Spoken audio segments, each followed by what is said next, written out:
भक्तिपन्थामनुचरेम सूर्यचन्द्रमसा विव पुनर्दधता गणता जानता संगमे मयि। पूज्यपात आचार्यवर वीरेंद्र जी, हमारे भाई प्रवीर जी, मान्य बहन जी, जिनके भजन अभी अभी हम और आप सब सुन रहे थे, बहुत अच्छा प्रेरणादायक भजन था। और हमारे इस युवा आर्य समाज उड़ीसा के जितने भी कार्यकर्ता अधिकारी हैं और जितने भी सहयोगी हैं, सबको वंदन और नमन। इस पैनल में जितने भी लोग जुड़े हुए हैं, लगभग 43 लोगों को मैं देख रहा हूँ, सबको मैं अभिवादन करता हूँ, नमस्ते बोलता हूँ। और भाई प्रवीर जी अभी बतला रहे थे कि सच कड़वी होती है। आइए पहले मैं यहीं से ही अपना विचार शुरू करता हूँ, क्योंकि आज विचार जो आप लोगों को सुनाना है वो इसी सत्य से ही जुड़ा हुआ है। सत्यार्थ प्रकाश ऋषिवर देव दयानंद ने सत्य अर्थ का प्रकाश किया है। तो जहाँ तक सत्य अर्थ का प्रकाश किया ऋषि ने, तो उस सत्य में कड़वा कहाँ से आ जाएगा? सत्य कड़वा नहीं होता, ना था, ना है और ना होना संभव है। हाँ, सत्य को जो लोग सहन नहीं कर सकते, जो लोग सत्य को सुनना नहीं चाहते, जो लोग सत्य को पसंद नहीं करते हैं, उनके लिए कड़वी है।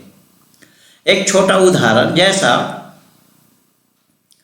मैं अगर बोलूं कि ये रसगुल्ला कड़वी है, तो लोग क्या कहेंगे?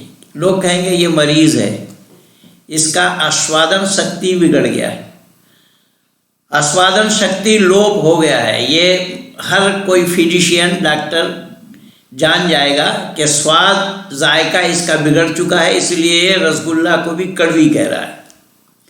तो जैसा रसगुल्ला का कड़वी होना संभव नहीं, ठीक उसी तरीके से सत्य को कड़वी होना संभव नहीं है। लेकिन कोई बोलना ना जाने वो बात अलग है, कोई बोलना ना चाहे वो बात अलग है। लेकिन हम और आप उस ऋषि के अनुयायी हैं, उस ऋषि के लगाए हुए बाग के बगीचे के पौधे हैं।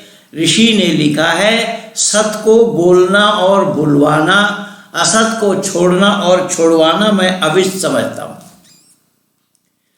अब उसमें लिखा ऋषि ने कि इसके लिए दारुण कष्ट क्यों ना उठाना पड़े, इस उंगली का पलीता बना करके कोई इसमें तिल्ली भी लगा दे, माचिस भी लगा दे, जला दे, तो भी सत्य से विचलित नहीं होना चाहिए। उसमें ऋषि दयानंद ने बल्कि एक और उदाहरण दिया है भर्तृहरि शतकम का। भर्तृहरि शतकम से उन्होंने निदंत नीति निपुणा को लिया है, और सत्यार्थ प्रकाश में भी लिखा है ऋषि ने, और संस्कार विधि में भी लिखा है कि उसमें ये ऋषि बतला रहे हैं कि प्राण अभी जावे या वर्षों के बाद, धन अभी मिले या धन चली जावे, लेकिन न्याय पथ से, सत्य पथ से विचलित नहीं होना चाहिए। ये है ऋषि की मान्यता।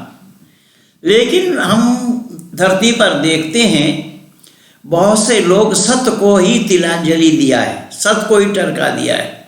सत्य से न अपना नाता रखा और न अपना वास्ता रखा और न सत्य को सुनना चाहा, और बोलना तो दूर की बात, बोल तो बोल नहीं पाएंगे क्योंकि सत्य से वो कोसों दूर है।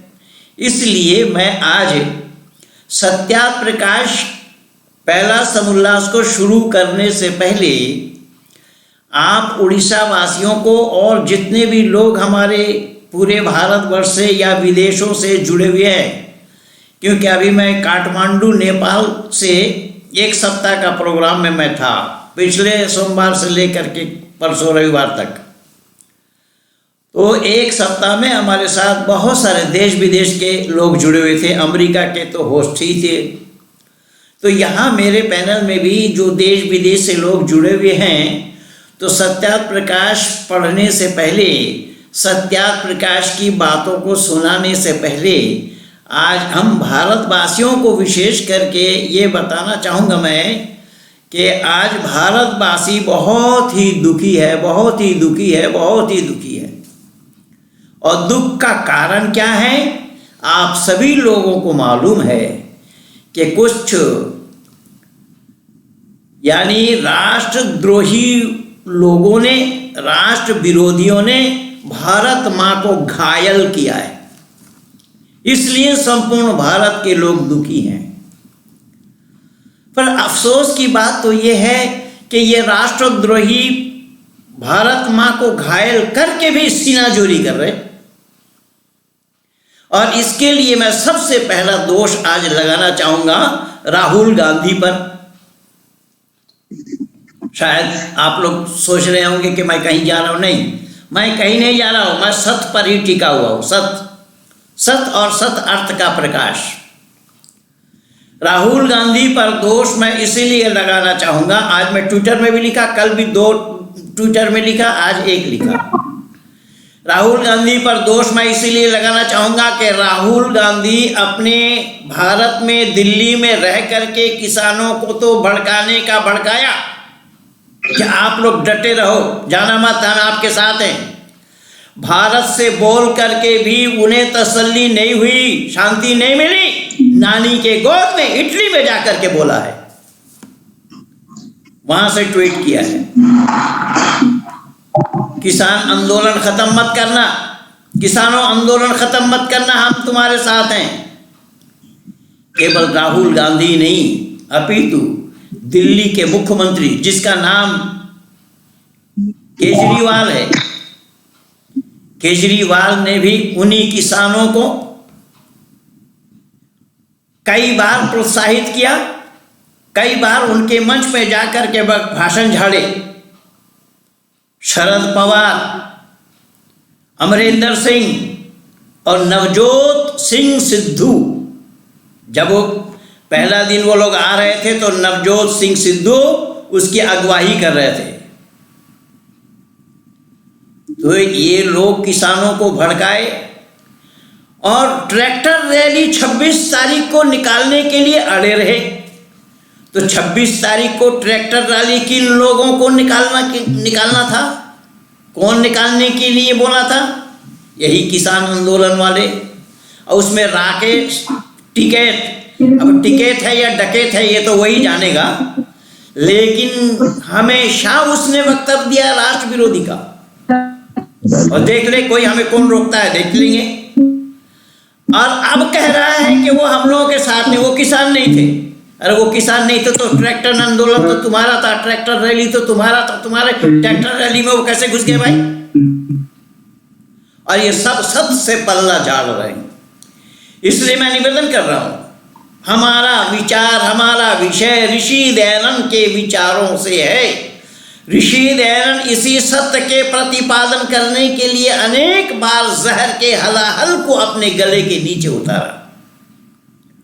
और इसमें आज कांग्रेसी लोगों का वक्तव्य है, ये सूरज वाला है, ये वक्तव्य दे रहा है कि अमित शाह को त्यागपत्र देना चाहिए। अगर त्यागपत्र नहीं देते हैं तो उनसे त्यागपत्र देना चाहिए। क्यों? अमित शाह की कौन सी गलती है? अब तुम भड़का रहे थे, तुम्हें याद नहीं है?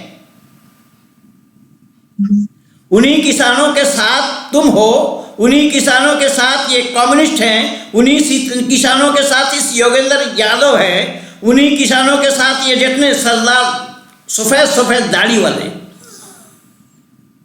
क्या ये बच्चे हैं? दूध पीते बच्चे हैं, उनको नहीं मालूम? ये सारा राष्ट्रद्रोहिता का काम किया है, राष्ट्रद्रोही हैं ये किसान। इनमें से एक भी कोई भी नहीं। टिकैत जितना भी बोले किसान आंदोलन का लीडर है, उसके बाप लीडर था। ये लीडर वोडर कुछ नहीं है, ये पैसों का लीडर है, किसी ने खिलाया होगा इसीलिए उसने भी काम। मैं तो पहले ही वीडियो बना करके दिया था। इसलिए मैं निवेदन कर रहा हूं, इसी सत्य के प्रतिपादन के लिए ऋषिवर देवदयानंद को अनेक बार विष के हलाहल को अपने गले के नीचे उतारना पड़ा और ऋषि दयानंद विष पी पी करके आर्य जनों को संभालते गए, बतलाते गए, सुनाते गए कि सत्य से विचलित नहीं होना। इस उंगली का पलीता बना करके अगर इसमें कोई माचिस भी लगा दे, तिल्ली भी लगा दे, आग भी लगा दे, फिर भी सत्य बोलना न छोड़ना, ये है ऋषि दयानंद। और जिस ऋषि दयानंद के हम और आप उनके लगाए हुए बगीचे के सींचे हुए फूल हैं, पौधे हैं। इसलिए मैं निवेदन करूंगा विशेष करके आर्य जनों को कि जो आर्य कहलाते हैं उन्हें कम से कम इन बातों को सामने रखना चाहिए। आर्य कहलाने वाले ऋषि दयानंद के अनुयायी अगर हैं तो ऋषि दयानंद के विचारधारा को जन जन तक पहुंचाने के लिए, सत्य के प्रतिपादन करने के लिए उन्हें भी निकल करके आगे आना है। आज भाई प्रवीण जी से जब मेरी बात हुई सुबह, मैं सुन करके गदगद हो गया। भाई प्रवीण जी पेशा में एक इंजीनियर हैं, इसके बावजूद भी ऋषि दयानंद का छाप पूरा पड़ा हुआ है। ऋषि दयानंद के कट्टर अनुयायी हैं और ये महज आचार्यवर वीरेंद्र जी की वरदहस्त है। वीरेंद्र जी की छत्र छाया में भाई प्रवीण जी और पूरी टीम, जो युवा टीम उन्होंने बनाई है, सबको लेकर के वो चले हैं। भाई प्रवीण जी ने बताया कि पंडित जी एक दिन में 3 प्रोग्राम, जबकि नजदीक में नहीं है, अनेक किलोमीटर की दूरी पर हैं, 3 प्रोग्राम हम लोगों ने किया है। सही अर्थों में आर्य समाज का तो जन्म हुआ था 1875 में और उड़ीसा के अंदर में 2-3 गुरुकुल हैं। उड़ीसा के कितने बच्चे दिल्ली गुरुकुल में, गौतम नगर में पढ़े हैं और विभिन्न गुरुकुलों में पढ़े हैं, लेकिन सब मिल करके उड़ीसा भर में इतना प्रचार नहीं हो पाया, नहीं कर पाए जितना प्रचार युवा आर्य समाज की ओर से आज हो रहा है। और मैं दावा के साथ कह रहा हूं, एक दिन में 3 प्रोग्राम जगह बदल करके 3 प्रोग्राम किसी आर्य समाज के संगठनों ने नहीं किया, मैं दावा के साथ कह रहा हूं। तो यही तो है सच्चाई।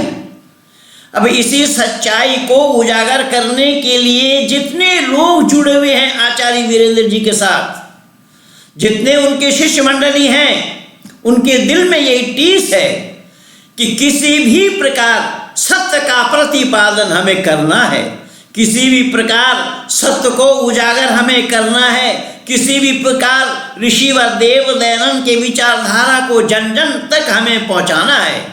इसलिए मैं भाई प्रवीण जी से ये बोला कि हमें भीड़ नहीं चाहिए, हमें क्वांटिटी नहीं चाहिए, क्वालिटी चाहिए। भीड़ भेड़ों की होती है भाइयों, शेर अकेला चलता है। ऐसा ही उड़ीसा युवा आर्य समाज शेर बन करके संपूर्ण उड़ीसा के अंदर में, एक जिला में नहीं, अनेक जिलाओं को कवर कर रहे हैं, अनेक जिलाओं में प्रचार प्रसार कर रहे हैं। अपना काम नहीं देखा, ऋषि दयानंद के विचारधारा औरों तक कैसे पहुंचाएं, इसमें आचार्य जी का वरदहस्त रहता है। इसलिए मैं निवेदन कर रहा हूं कि वर्तमान समय में, कल और आज, हम भारतवासियों के लिए जो कुछ भी हुआ है वो हृदय विदारक घटना है। लाल किला में चढ़ करके तिरंगा हटाकर खालिस्तानी झंडा फहराना, ये राष्ट्रद्रोही नहीं तो और कौन होगा। उन राष्ट्रद्रोहियों को लेकर के गए कौन थे? किसान, जो अपने को किसान बोल रहे हैं, इसमें से एक भी कोई भी किसान नहीं है। और इन किसानों में भी फूट पड़ गया है, आज कई संगठन ने विड्रॉ कर लिया है। और मैं तो कल लिखा था कि इनके तंबू उखाड़ देना चाहिए। देर क्यों लगी? आज पूरा दिन हो गया है, इन लोगों पर अभी एक भी गिरफ्त में नहीं आए। पुलिस कर्मियों पर जो तांडव मचाया है, 300 से ज़्यादा पुलिसकर्मी आहत हुए हैं। कई SHO को मैं देखा हॉस्पिटल में पड़े हैं, करा रहे हैं, वो बोल रहे हैं कि किस तरीके से उनके साथ क्या क्या हुआ, किस तरीके से लाल किला के ऊपर से छलांग लगाए, ये सारा काम हुआ। क्यों? ये इसलिए हुआ, ये सत्य से विमुख हैं, इन्होंने सच्चाई को जानने का प्रयास नहीं किया। क्या इन्हें मालूम नहीं है कि आज इतने वर्षों से 26 जनवरी हम मनाते हैं प्रजातंत्र दिवस? तो उसी प्रजातंत्र दिवस में तुम्हारा ट्रैक्टर रैली का क्या काम था? और उसमें यह भी बताया गया था, लिखा पढ़ी करके ये लोग गए थे कि 3 आदमी से ज्यादा ट्रैक्टर में होगा नहीं। वहां पर पूरे गांव के गांव बसा करके ले गए वहां। क्या यही सच्चाई है? क्या इस सच्चाई को झुटला सकते हो जो हुआ है? ये हुआ क्यों?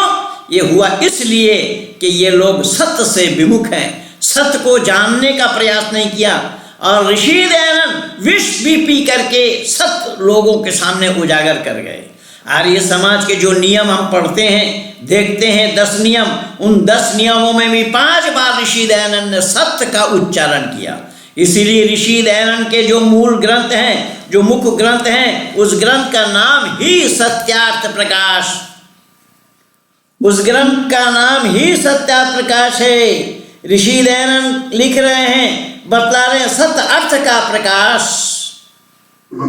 सत्य अर्थ का प्रकाश ऋषि ने किया है। और पहला समुल्लास में ऋषि ने यहीं से शुरू किया है कि ओम शन्नो मित्रा शं वरुणः शन्नो भवत्तर्यमा शन्नो इंद्रो बृहस्पति शन्नो विष्णुरुक्रमा। नमो ब्रह्मणे नमस्ते वायो त्वमेव प्रत्यक्षं ब्रह्मासि त्वमेव प्रत्यक्षं ब्रह्मा वदिष्यामि ऋतं वदिष्यामि सत्यम वदिष्यामि। देखिए, सत्यम वदिष्यामि क्या कमाल किया ऋषि ने। आज लोग जिस सत्य से दूर भाग रहे हैं, ऋषि उसी सत्य के साथ जोड़ रहे हैं। किनको? संपूर्ण मानव समाज को। ये भी मत समझना केवल उड़ीसा वालों को, ये भी मत समझना दिल्ली वालों को, ये भी मत समझना भारत वालों को। संपूर्ण विश्व के आंगन में मानव समाज को ऋषि दयानंद सूचना दे रहे हैं कि अय मानव कहलाने वालों, तुम संतान परमात्मा के हो, इसलिए परमात्मा के गुणों को धारण करो। अगर परमात्मा के गुणों को तुमने धारण नहीं किया तो परमात्मा के संतान कहलाने के हकदार और अधिकारी नहीं बनोगे। और यही कारण बना कि ऋषि वसुदेव दयानंद ने इसी सत्यार्थ प्रकाश के प्रथम समुल्लास में उसी ईश्वर का बखान किया है, उसी परमात्मा का वर्णन किया है। परमात्मा के गुणगान किस तरीके से गाया जाए, किस तरीके से गाए नहीं जाए, पहले जानो कौन है परमात्मा। इसलिए ऋषि दयानंद यहाँ लिखे, सत्यम वदिष्यामि ऋतं वदिष्यामि तन्माम अवतु तद्भक्तारम अवतु अवतु माम अवतु वक्तारम। ये ऋषि दयानंद क्या बतला रहे हैं कि जो ये ओंकार शब्द है वह परमेश्वर का सर्वोत्तम नाम है। अब सवाल पैदा होता है कि ओंकार शब्द परमेश्वर का सर्वोत्तम नाम क्यों और कैसा हो जाएगा? कुछ लोग तो कह रहे हैं कि यहोवा सर्वोत्तम नाम है, कुछ लोग कह रहे हैं गॉड सर्वोत्तम नाम है, कुछ लोग कह रहे हैं अल्लाह सर्वोत्तम नाम है। ऋषि दयानंद कह रहे हैं क्यों होगा उसको जानो, क्योंकि इसमें से जो आ उ और मा 3 अक्षर का ये मिल करके समूह बनता है। क्या बनता है? ओम। ये समुदाय हुआ, ये ओम एक समुदाय है जिसमें हम आ उ और मा 3 अक्षर बोलते हैं। आकाश, यानी ऋषि दयानंद यहाँ बतला रहे हैं कि ये 3 है। परमात्मा के मुख्य नाम में 3 अक्षर है, आकार उकार और मकार। समुदाय हुआ। इस एक से परमेश्वर के बहुत नाम आते हैं, जैसे आकार से विराट, अग्नि और विश्व आदि, उकार से हिरण्यगर्भः, वायु और तेजस आदि, मकार से ईश्वर, आदित्य और प्रजा आदि नामों का वाचक और ग्राहक है। इसका ऐसा ही वेद आदि शास्त्रों में स्पष्ट व्याख्यान किया गया है। प्रकरण अनुसार, प्रकरण अनुकूल ये सब नाम परमेश्वर के ही हैं। इसलिए वेद में आए एकम सद विप्रा बहुधा वदन्ति, परमात्मा एक है लेकिन अनेक नामों से परमात्मा को पुकारे जाते हैं। मुख्य रूप से ये नाम परमात्मा का जो मुख्य नाम है वो ओम है, जो आकार उकार और मकार बताया गया है। यह त्रैतवाद का द्योतक है, सृष्टि स्थिति और प्रलय, ईश्वर प्रकृति और जीव, फर्स्ट सेकंड एंड थर्ड, ये त्रैतवाद का द्योतक है। पर धन्यवाद दीजिए ऋषिवत देव दयानंद को। ऋषि दयानंद से पहले या बाद में भी अनेक लोग आए, एक दो नहीं, अनेक लोग आए। समाज सुधारक के नाम से उन लोगों को जाना गया, चाहे वो लेनिन हो, होचिमिन हो, माओ से तुंग हो और XYZ, कितने नाम मिल जाएंगे। ये सब लोग समाजवाद का प्रचार किया कि समाज में एकरूपता लानी है, समाज में समता लानी है। समता किस तरीके से लाया जाए, लेकिन उन सब समता लाने वालों में से ईश्वर को किसी ने टच नहीं किया। खूबी देखिए ऋषिवत देव दयानंद का, ऋषिवत देव दयानंद में यह खूबी है, ऋषिवत देव दयानंद ने परमात्मा को नहीं छोड़ा, ना परमात्मा को भूला। ऋषि ने कहा नहीं, परमात्मा को छोड़ने से हम मानव कहलाने के हकदार नहीं बनेंगे।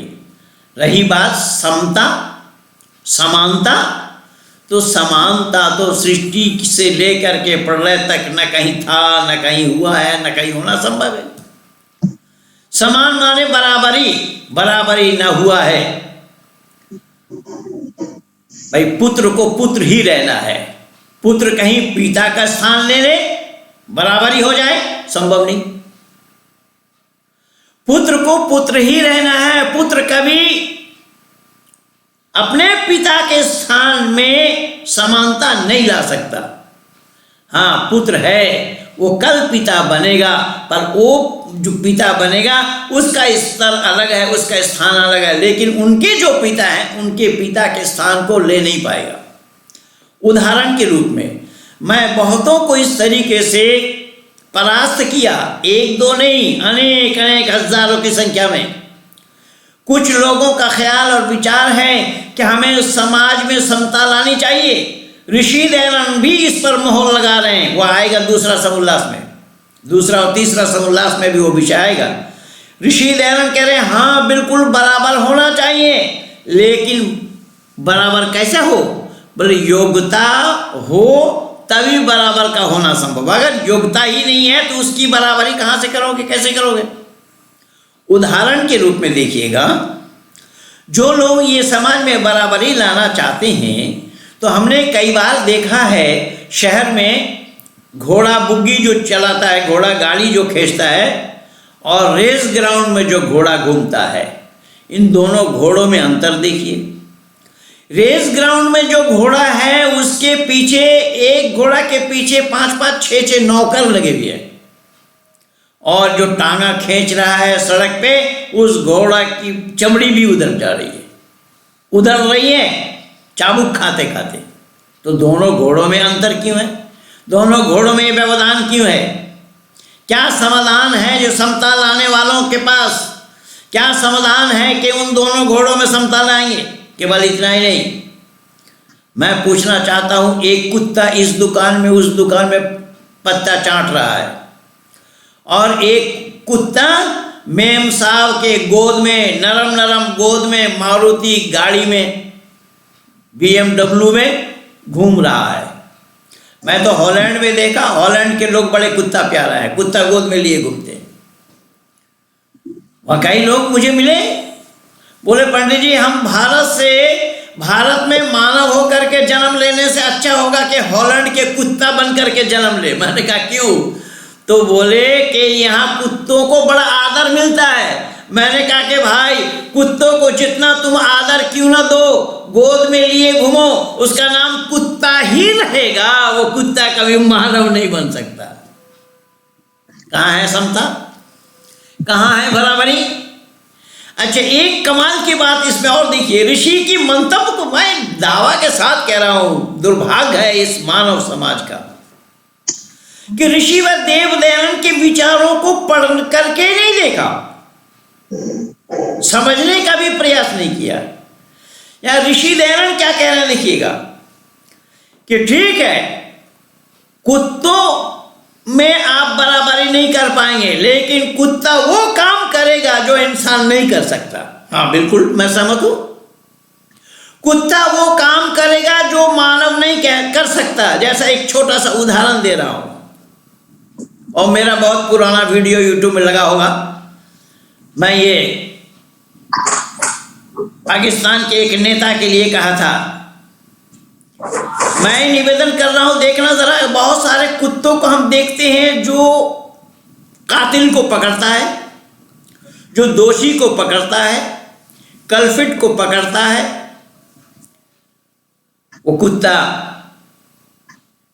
उसको जब ट्रेनिंग दी गई, क्या ट्रेनिंग में ले जाने के लिए उसने कहीं एप्लीकेशन दी थी कि मुझे भी ट्रेनिंग दो? नहीं, सवाल ही नहीं है। तो बिना एप्लीकेशन दिए उस कुत्ते की भर्ती वहां हो गई, लेकिन उस कुत्ते को जो ट्रेनिंग दे रहा है बिना एप्लीकेशन का, उसकी भर्ती वहां नहीं हुई।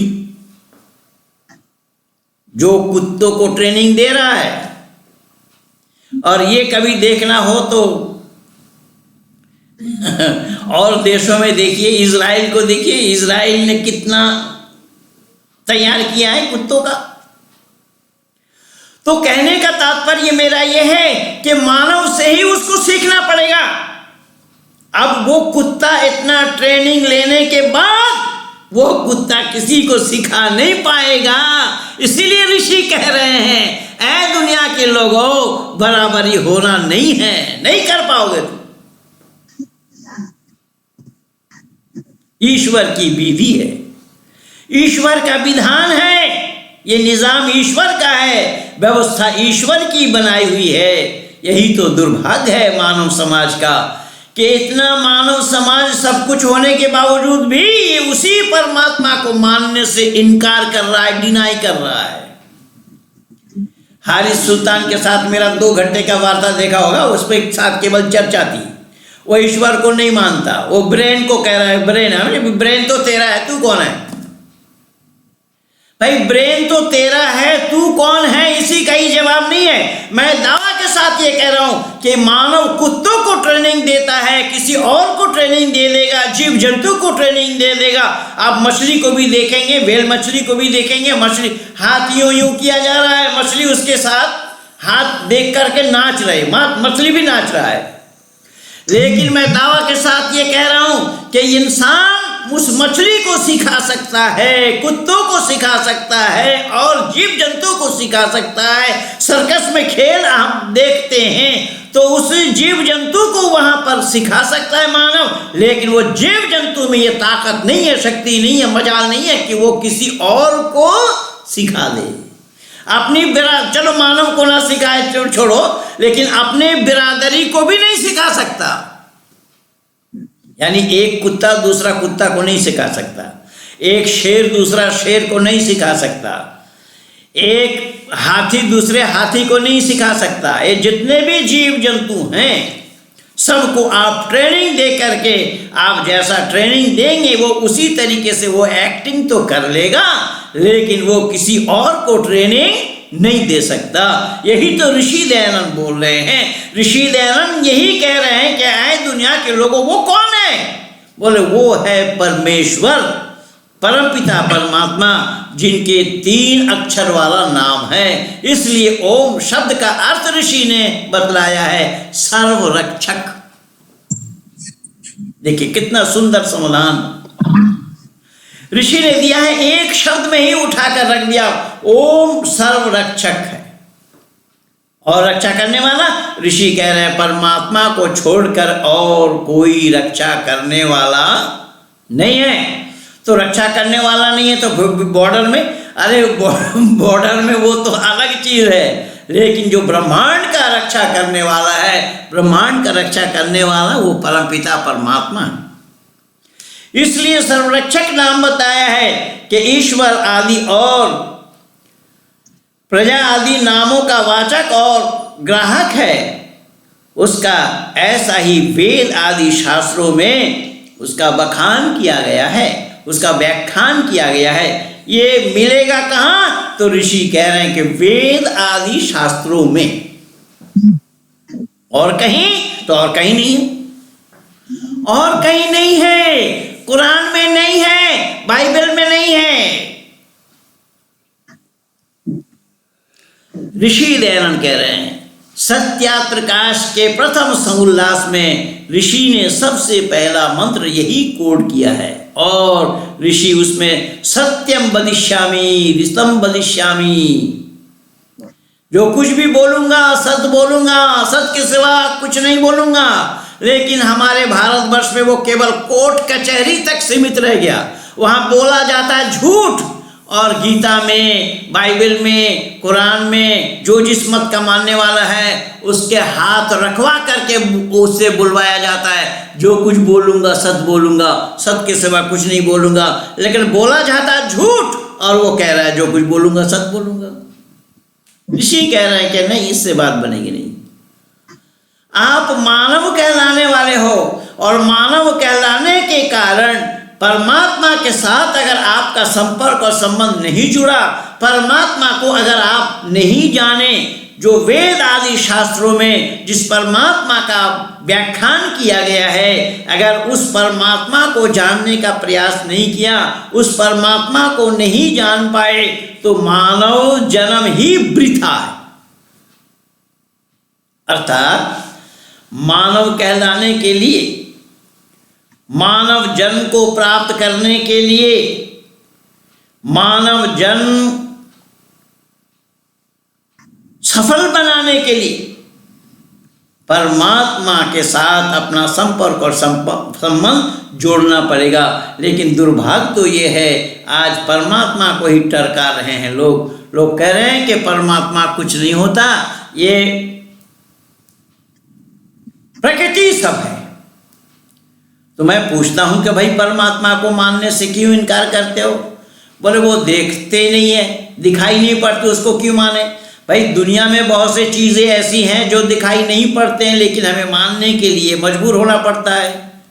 बोले आप मानिए, हम तो नहीं मानेंगे। मैंने कहा भूख को दिखाओ ज़रा, भूख लगती है क्या? प्यास लगती है, दिखाओ ज़रा। बोले खाने से शांत होता है। मैंने कहा वो तो भूख लगना वो भूख का गुण है, वो भूख क्या है उसको दिखाओ। क्या वो आंख से देखा जाना संभव है? नहीं। तो ऋषि दयानंद कह रहे हैं कि वो आंख का विषय नहीं है, इसलिए वो आंख से देखा जाना संभव नहीं है। तो ये जानना पड़ेगा परमात्मा को। परमात्मा को जाने बगैर किसी को परमात्मा कह देना ये खतरा से खाली नहीं है, और परमात्मा को ना मानना, डिनाई करना भी खतरा से खाली नहीं है। क्योंकि अगर परमात्मा को डिनाई करने लगेंगे तो मानवता से भी हाथ धोना पड़ेगा। अब यहाँ सवाल कर रहे लोग, ऋषि दयानंद से सवाल पूछ रहे हैं कि परमेश्वर से भिन्न अर्थों के वाचक विराट आदि क्यों नहीं? ब्रह्मांड, पृथ्वी आदि, भूत, मनुष्य, विद्वान, वैदिक शास्त्र में सुकंठ आदि औषधियों के भी नाम लिखे हैं। ऋषि कहते हैं हाँ, परंतु परमात्मा के भी हैं, परमात्मा के भी ऐसे नाम हैं। फिर प्रश्न किया, केवल देवों का ग्रहण इन नामों से करते हो या नहीं? ऋषि दयानंद कहते आपके ग्रहण करने में क्या प्रमाण है? क्या आप उन देवों को ग्रहण कर रहे हैं? आपके पास क्या प्रमाण है? प्रश्नकर्ता फिर पूछ रहे हैं कि देव सब प्रसिद्धि और वे उत्तम भी हैं, इसमें इसका ग्रहण करता हूँ। देवता के लिए कहा। जवाब में ऋषि दयानंद बतला रहे हैं, क्या परमेश्वर अप्रसिद्ध है? देखिए, देवता अगर प्रसिद्ध है इसलिए आप देवता को ग्रहण कर रहे हो, और ऋषि दयानंद कह रहे हैं क्या परमात्मा अप्रसिद्ध है और उसमें कोई उत्तम गुण नहीं है? पुनः ये नाम परमेश्वर के भी क्यों नहीं मानते? जब परमेश्वर अप्रसिद्ध नहीं और उसके तुल्य कोई नहीं, तो इससे उत्तम कोई और क्यों कर हो सकेगा भला? इसको आपका यह कहना सत्य नहीं, क्योंकि इस आपके कहने में बहुत से दोष भी आते हैं।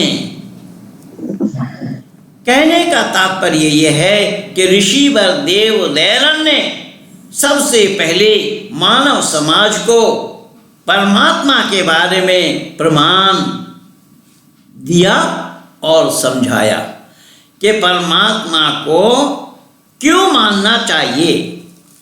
ऋषि दयानंद लिख रहे हैं, उपस्थितम परित्यज्यम अनुपस्थितम या चत इति वैधिन्यान्यः।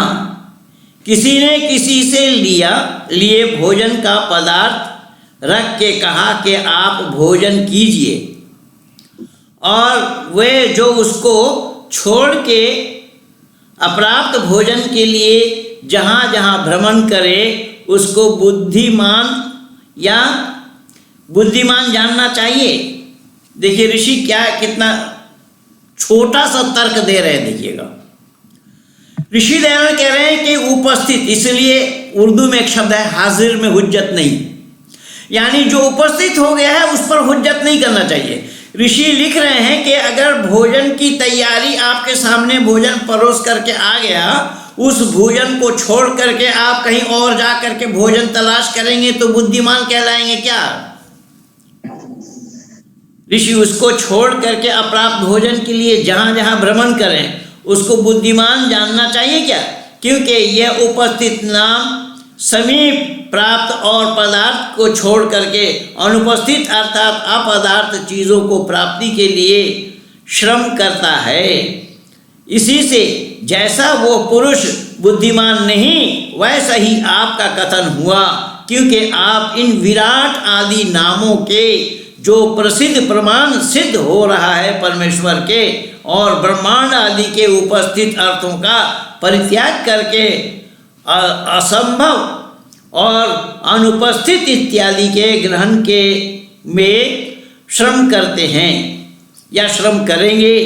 इसमें कोई भी प्रमाण या युक्ति नहीं जो आपके ऐसा कहेंगे कि जहाँ इसका प्रकरण है वहीं उसी को ही ग्रहण करना योग्य होगा। जैसे किसी ने किसी से कहा कि मैं मृत्यु तम तंध मानम तू सैंधव को ले आ। देखिए ऋषि दयानंद कह रहे हैं कि हमारे भाई देखिए काठमांडू से लोग जुड़े हैं, ये भाई सब कोटा परिवार इनकी विशेषता है और इनका सर्वनाम है। पूरा एक सप्ताह इन्होंने प्रोग्राम चलाया और यही संचालन करता थे। आपके कार्यक्रम के लिए मैंने उनको सूचना दिया था, सुबह आईडी भेजा था और उन्होंने अपना प्रोग्राम दे करके आपके साथ भी जुड़ गए हैं। मेरी नमस्ते भाई साहब को, और हमारे ये टीम देख रहे हैं, मैं इनके साथ पहले से जुड़ा हुआ था, वो तो इत्तेफाक से बहन किरण जी के माध्यम से आपके साथ जुड़ गया। अब देखिए भाई प्रवीण जी को भी धन्यवाद है, प्रवीण जी के कार्यक्रम में, आचार्यवर वीरेंद्र जी के कार्यक्रम में काठमांडू से भी लोग जुड़े हैं। यही है ऋषि का योगदान। ऋषि कह रहे हैं कि किसी को नमक लाने के लिए कहा, संदर्भ ले आओ, तब उसके समय अर्थात प्रकरण का विचार करना अवश्य है, क्योंकि सैंधव के माने घोड़ा भी है और संदव के माने नमक भी है। अब आप कहीं गमन कर रहे हैं, आपने सेवक को कहा संदव आनयति, संदव ले आओ, तो वो अगर घोड़ा ले जाएगा तो बुद्धिमानी है, और गमन काल में अगर वो नमक बढ़ा रहा है तो मूर्ख है। ऋषि यही कह रहे हैं कि प्रकरण को समझना चाहिए, किस काल में क्या मांग रहे हैं। भोजन काल में नमक को ले जाना और गमन काल में घोड़ा को बढ़ा ले जाना, ये बुद्धिमानी है। क्योंकि संदर्भ के दो अर्थ पदार्थ का है, एक घोड़ा और दूसरा लवन का है। जो गमन का समय हो तो घोड़े और भोजन का काल हो तो लवन ले जाना उचित है, और जो गमन समय में लवन और भोजन समय में घोड़ा ले जावे वह उसका स्वामी उस पर क्रूर होगा। यहाँ भी ऋषि यही कह रहे हैं कि परमपिता परमात्मा के सानिध्य को पाने के लिए परमात्मा का जानना बड़ा जरूरी होगा।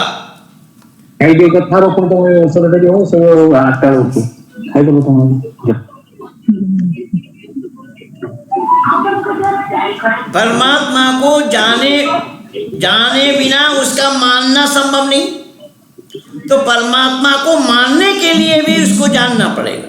जैसे यहाँ दो प्रकरण ऋषि दयानंद ने दिए हैं।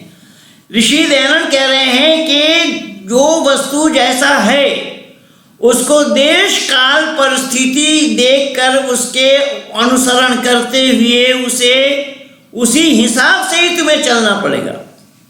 जब एक शब्द के अनेक अर्थ होते हैं तो उसी हिसाब से कौन सा वस्तु कहाँ लगना है उसको जानना पड़ेगा। इसलिए परमपिता परमात्मा को बिना जाने किसी भी देवी और देवता को परमात्मा कहें तो संभव नहीं। मैं पहले भी आप लोगों को बोला था कि राम को भी ईश्वर मानना खतरा से खाली नहीं है, और योगेश्वर कृष्ण को भी ईश्वर मानना खतरा से खाली नहीं है। क्योंकि परमात्मा अजन्मा है, ये जन्म ले रहे हैं, माता पिता के उदर में जन्म ले रहे हैं, इसके बावजूद भी हम परमेश्वर बोले तो ऋषि कह रहे हैं कि ये मूर्खता है। और जो गमन काल में उसके स्वामी उस पर क्रोध होगा, गमन समय में लवन और भोजन काल में घोड़ा ले जाने वाला ही प्रयोजन था। समय तो ये सत्ता प्रकाश का प्रथम समोल्लास को मैंने आज आप लोगों के सामने शुरू किया है, और ईश्वर विषय ऋषि दयानंद ने प्रथम समोल्लास में ईश्वर विषय को जनमानस में समझाने का जानकारी दिया है, समझाने का प्रयास किया है। और ऋषि दयानंद ने ईश्वर के बारे में बताया है कि मानव मात्र को चाहिए ईश्वर को जाने। ईश्वर को जाने बिना ईश्वर का पाया जाना संभव नहीं होगा। इसीलिए मैं अतिक्रमण न करता हुआ जितना समय आप लोगों का निर्धारित था वो समय बिल्कुल पूरा हो रहा है।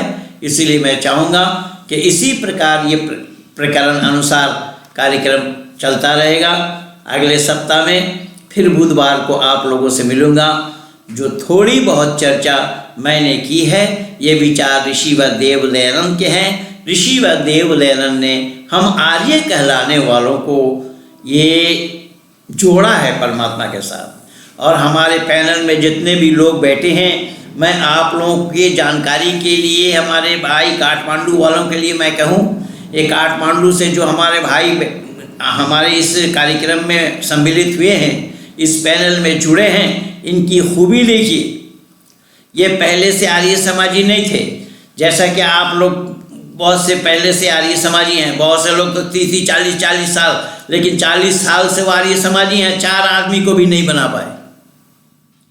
लेकिन हमारे ये भाई साहब जो है काठमांडू से, सब कोटा परिवार, अभी पिछले दिन जो नेपाल में काठमांडू में आर्य महासम्मेलन हुआ, उसी सम्मेलन के समय से ये जुड़े हैं आर्य समाज के साथ। और ऋषि दयानंद की विचारधारा को इन्होंने हृदयंगम किया है, जैसे कि हमारे भाई इंजीनियर साहब प्रवीर जी।